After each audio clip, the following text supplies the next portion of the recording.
Hi everyone. Let's talk about P. Diddy. No, actually, let's not. Let's talk about. Hold on, let's see if I can do this. There we go.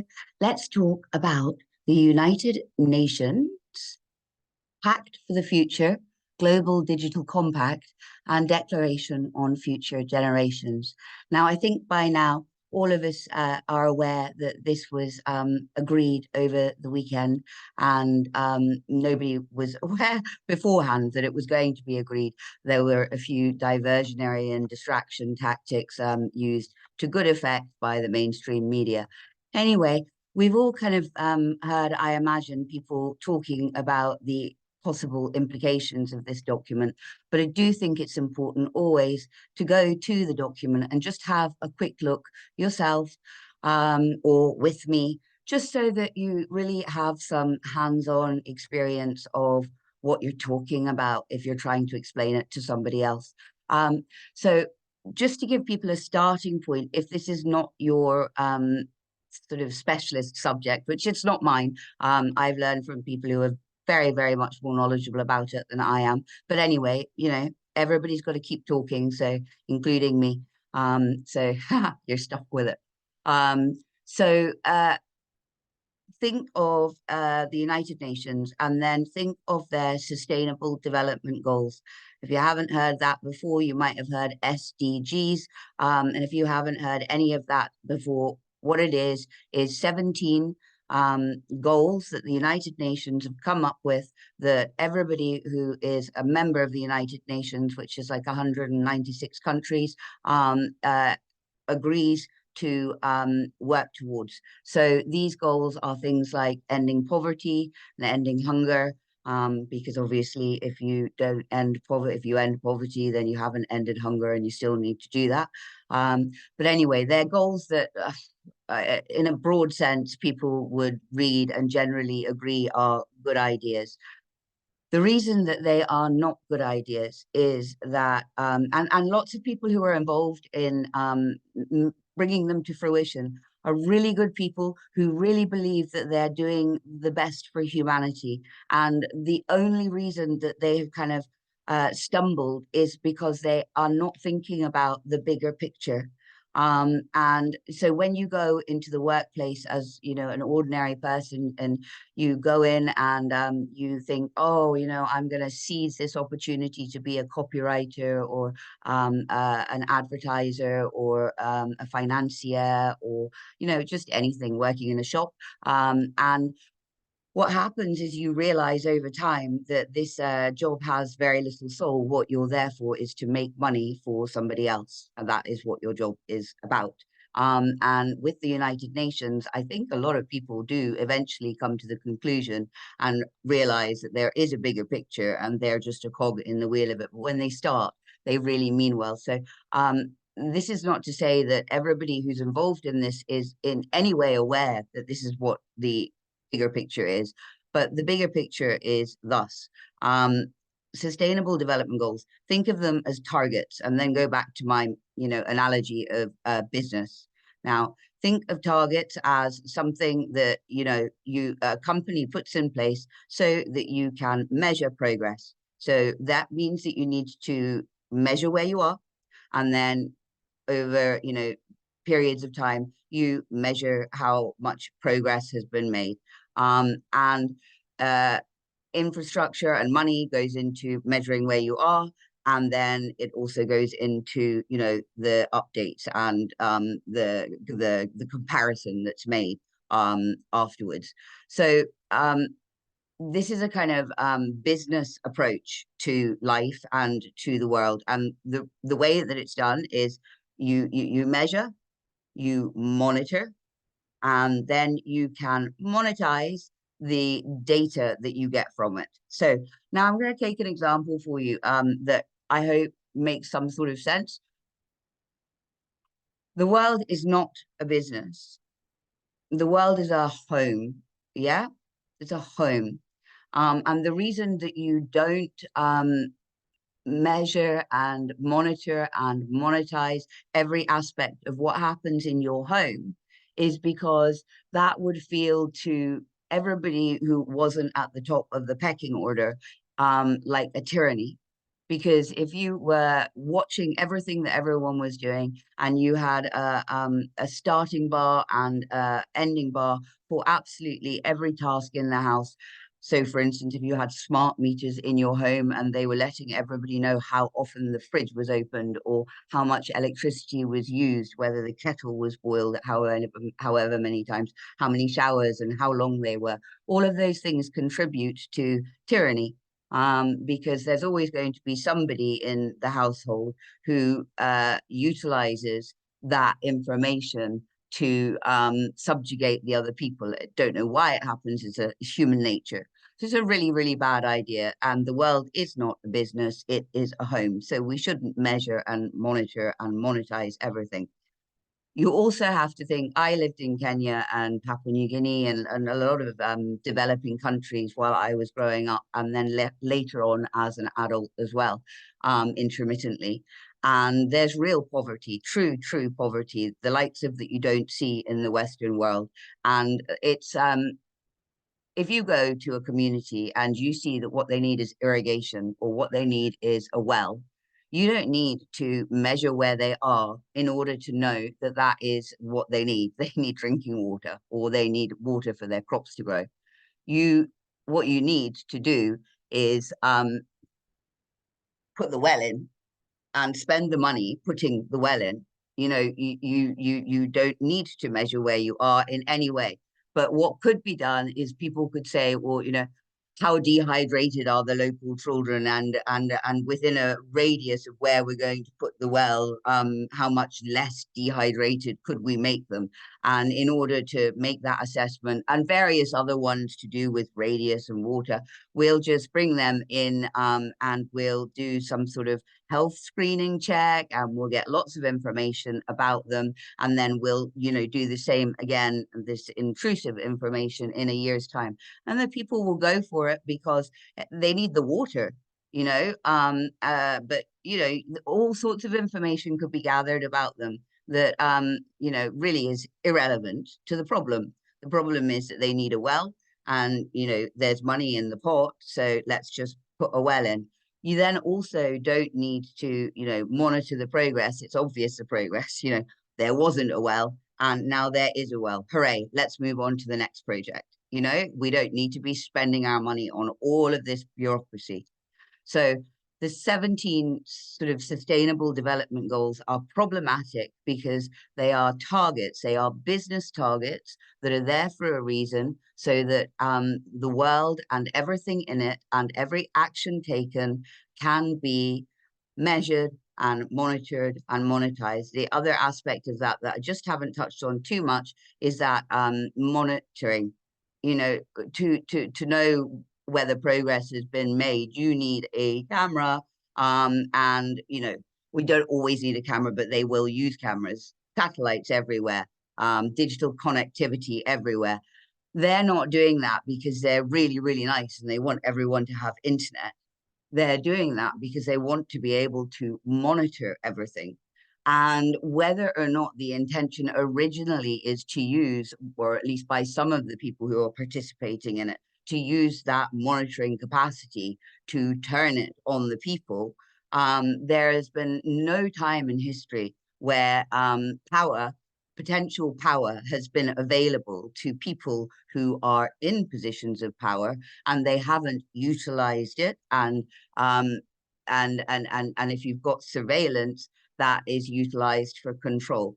We all know it. It's understandable. It's like the model I gave you about the tyranny in the household. You have to have lines about what you do, and you just don't surveil people all the time. It's just not the right thing to do, and we all know it.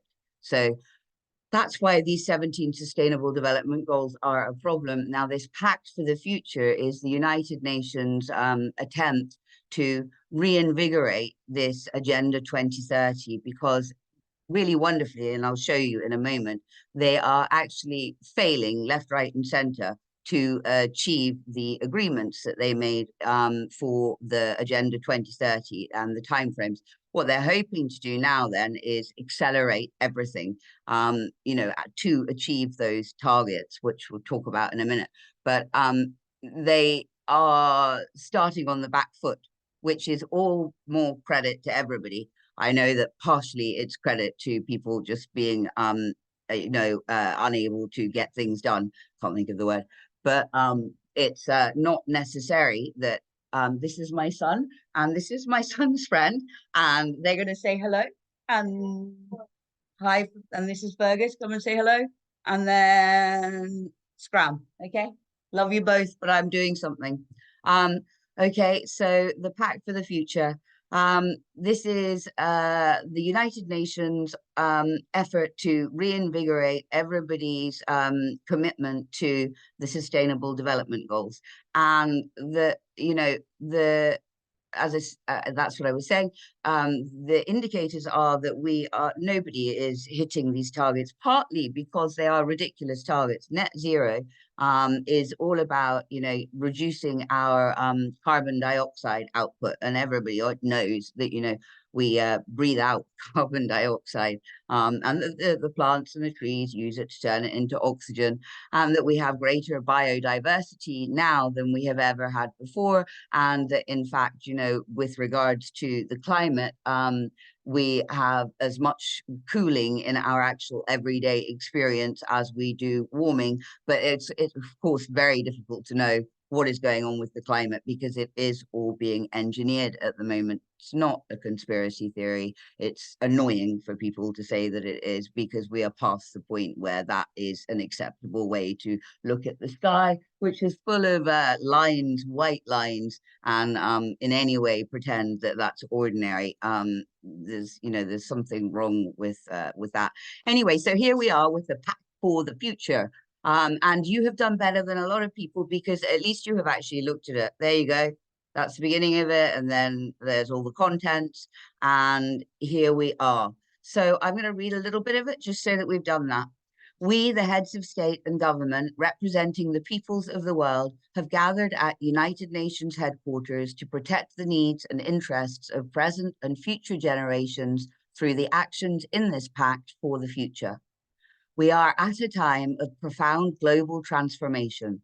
We are confronted by rising catastrophic and existential risks. And they get that in right at the beginning, yeah? And this is the technique, and it has been since time immemorial. Make people frightened. Make them think that something terrible, existentially terrible, is going to happen to them. Then they will be scared, and the decisions that they make will be within the mindset of being scared. And there are plenty of scientists out there who, if anybody would allow them airtime, would be very happy to present their research and debate the idea that we are under any kind of existential threat with regards to the climate and our creation of any kind of pollution. So if those people could get anywhere near you and you could actually listen to a reasonable debate on the subject, that old-fashioned thing that used to happen where you had two intelligent and knowledgeable people who had different perspectives, and you allowed them to speak with each other and you listened to them. That was, a wonderful thing, and it allowed people to make their own minds up. It was kind of ditched a while back, by the mainstream media. So now nobody hears the full range of views. And if you're a layperson, it's very difficult to know what's going on, except it's not. Because like I said, if you look up in the sky and there are white lines that are dissipating, and then all of a sudden you're covered in fog and mist, that's being engineered. So anyway, we are facing rising catastrophic and existential risks, many caused by the choices we make. So this just reminds you of the Club of Rome's original document, which it basically said, humanity is our our own worst enemy. We are our own worst enemy. We are bad. Now we're not bad. Nobody's going to you don't I don't I'm not happy for you to tell my children that that humanity is the reason that the world is going to come to an end. Just you back off. Absolutely not. Don't talk to them like that. And they do intend to talk to the children like that. They're very aware that you can change the thoughts of a generation through, in 1 or 2 decades by capturing them at school, which is what's going on at the moment. There is a huge thrust to change our children's perception of the world ideologically through their schooling, and people really need to be on top of that as well. You can mitigate it for your children just by giving them the alternative perspective and making sure that they're aware that this is a very unusual time in the world and there are manipulative forces at play. Children are very smart. You can explain it to them largely, not don't scare them, but just tell them, actually, you know what, the world is not necessarily at doom's peril. There's hope, and there's lots of scientists who don't agree with those people, and children understand. So just keep them right, because they need to hear these things, because at the moment we've got like a Russian what are they called, the KGB kind of attempt to make our children into you mold our children into what it is that they are hoping that people will be, which is entirely compliant, docile, a little bit dim, and unaware that being surveilled all the time is inappropriate. So we're at a time of profound global transformation. We're confronted by rising catastrophic and existential risks, many caused by the choices we make. Fellow human beings are enduring terrible suffering, which is true. It's true. If we do not change course, we risk tipping into a future of persistent crisis and breakdown. Now, actually, in some ways, the world and humanity is always in crisis. There's always famine, drought. These things actually could have been put right largely like by things like I said to you, irrigation systems. When I lived in Kenya in the 1980s, there was a big slum outside of Nairobi, and the people didn't have sanitation. There was raw sewage kind of outside everybody's homes, and people were living with corrugated iron roofs, and cooking on fires, and there's rats and there's waste, and it's really not acceptable. It shouldn't be happening in this day and age.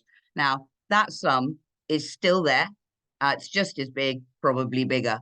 The amount of money that has gone into, particularly Kenya, particularly for the United Nations, because they have a massive headquarters there.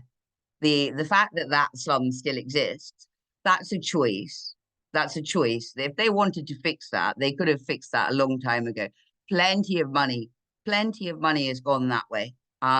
They're not fixing it. They're doing what they're doing here, which is creating enormous amounts of bureaucracy and paying lots of people to be involved in that bureaucracy, and actually not doing anything to fix the problems, because once the problems were fixed, if the problems are fixed, then there's no more place for them. The problems are central to the organization.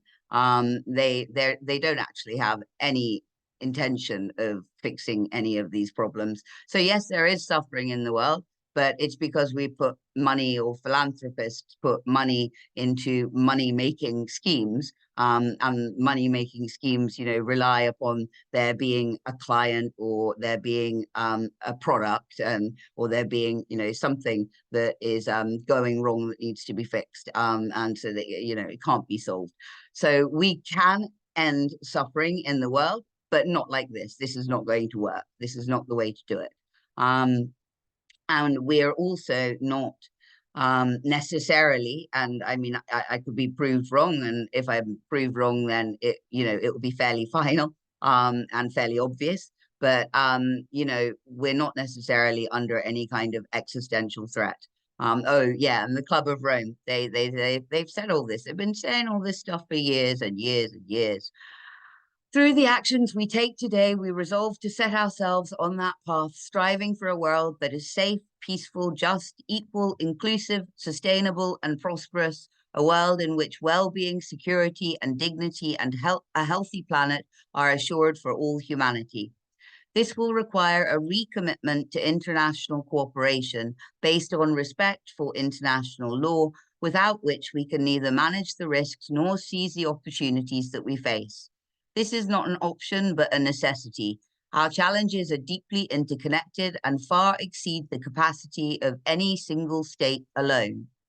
They can only be addressed collectively through strong and sustained international cooperation guided by trust and solidarity for the benefit of all, and harnessing the power of those who can contribute from all sectors and generations.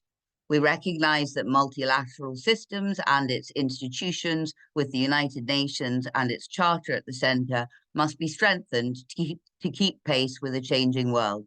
They must be fit for the present and the future, effective and capable, prepared for the future, just, democratic, equitable, and representative of today's world, inclusive, interconnected, and financially stable. All of that is basically about a one world government. And that is also what this is about. The United Nations would like to be the governing body of the world, and they'd like to have the World Health Organization be their health arm and the World Trade Organization be their trade arm. They want a one world government. There's no secret being made about it. It requires the homogenization in almost every way of our entire planet. And that means destroying all of the cultures that exist. And while it sounds like sort of, this is what they want, but they'll never get it because nobody will give up their sovereignty. And that's actually not true. Nobody's paying any attention. And once you're signed up to these things, you're signed up. And yes, okay, revolution could occur in order for people to not have to follow through on it. But the less far we go along this road and allowing all of these things to happen, the easier it's going to be for us to live through the chaos that is going to ensue when we have to address the fact that all of our institutions are corrupt and rotten to the core, and we need to, rethink and, rebuild and, reappropriate in the first place all of our institutions and get back to whatever it is that they were genuinely set up to achieve. Anyway, so one world government, if you don't want it, then you need to pay attention and you need to get other people to pay attention, because they just quietly do this in the background while they tell everybody to focus on Trump and Kamala and P. Diddy and all sorts of nonsense. And we're all guilty of getting caught up in it a little bit, but we need to stop being caught up in any of it. We need to keep coming back to this, and we need to keep bringing other people back to this. So we reaffirm our enduring commitment to the 2030 Agenda for Sustainable Development and its Sustainable Development Goals. We will urgently accelerate progress towards achieving the goals, including through concrete political steps and mobilizing significant additional financing from all sources for sustainable development, with special attention to the needs of those in special situations and creating opportunities for young people. Climate change is one of the greatest challenges of our time, with adverse impacts that are disproportionately felt by developing countries, especially those who are particularly vulnerable to the adverse effects of climate change. I think I just highlighted that because it's the totally nonsensical. People get paid to write these documents when you think about it. Climate change is one of the greatest challenges of our time, with adverse impacts that are disproportionately felt by developing countries. And here it just repeats itself, especially those that are particularly vulnerable to the adverse effects of climate change. Sorry, but yeah, what nonsense. You're not even writing your nonsense well. Every commitment in this pact is fully consistent and aligned with international law, including human rights law. We reaffirm the Universal Declaration of Human Rights and the fundamental freedoms enshrined therein. Now, the reason that they keep going on about human rights and, well, international law, they want this global government and they want international law to supersede national law, but they also want to bang on about human rights because it makes them look like they really care about your human rights. But really, and Cindy Niles, who explained this to me, and you need to find her. She's on Facebook, and she watch her videos, and you will understand so much more than you do when you before you watch them. That the human rights aspect of things is simply the reason they keep going on about it. They want, if they say that everybody has the right to water, say, and then they put one of these water wells in somewhere that they've been, arranging, and what you need is you need digitally to swipe your card to get your, allotted portion of water, and your card is your digital ID. And so basically, in order to access your human rights, whatever they may be, there you need your digital ID, your biometric system. You need to be part of the system in order to get your rights. They're your rights, you're entitled to them, they're right here. And all you have to do is, give away your sovereignty, and then you can have them. So they're not talking about the human rights because they really care about everybody having everything they're supposed to have. They want people to want to access those things, because they have been told that they have a right to them, and therefore they want to be able to give them a digital identity, and they particularly want to do it in the third world. I mean, they want to do it here, but they think that that's going to be an easy sell because we're already using so much technology. But they want the whole of the third world to be covered with it as well, because that's their sort of new, really fertile new ground. All of us Westerners, our middle class people, too many opinions and too much money, and not easy enough to control. So this is going to be, they ideally they could get rid of a large percentage of us through various types of injuries and dumbing us down and killing us. All sorts of things can be done to sort of weed us, get rid of most of us and keep us in our place. And then in these other nations, these nations can be grown from the ground up into the new world order. So I think that at that juncture, what I'm going to do, I'm going to bring you down, and I'm just going to show you that there are sort of three parts, if you like. There's this first part which kind of introduces you to what they want to do, and then they have a part which is about just let me get to it.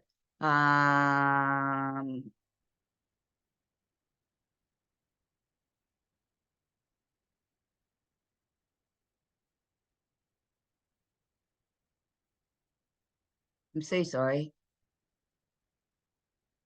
We'll get there in the end. Come on.